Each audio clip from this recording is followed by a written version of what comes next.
By 2003, sultry Canadian jazz singer Jean Krall had become a household name and could take her pick of the world's most prestigious concert venues. I was sitting around talking with some musicians and some friends about whether we like Carnegie Hall better or Royal Albert Hall, but we like Radio City Music Hall, and I thought, oh, you little brat, can you imagine that you're having this discussion? I hope there's somebody's listening in. But the 38-year-old from British Columbia could hardly be called an overnight sensation. My life is moving very, very fast in the last 6 years in particular. 6 years ago I wasn't really able to pay rent and was still surviving by playing gigs that I really didn't want to play, which 7 hours a night in a place where I didn't want to be, but it was a good dues paying. It was a lot of that. Going from playing piano in hotel foyers to the stage of Carnegie Hall was understandably quite a culture shock.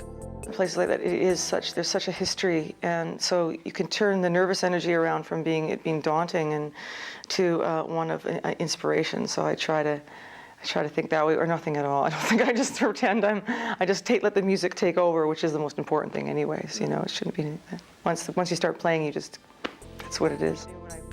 Having made her name singing and playing jazz standards by the likes of Cole Porter, George Gershwin and Irving Berlin, she was preparing to launch something of a culture shock of her own with the release of her 8th album, The Girl in the Other Room.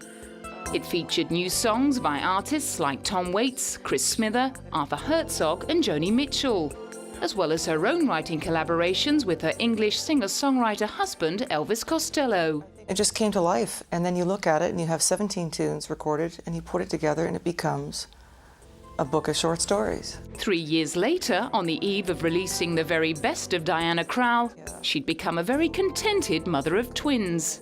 I want to be joyful every moment I can, and these little guys are like magic wands like that, they're just full of light.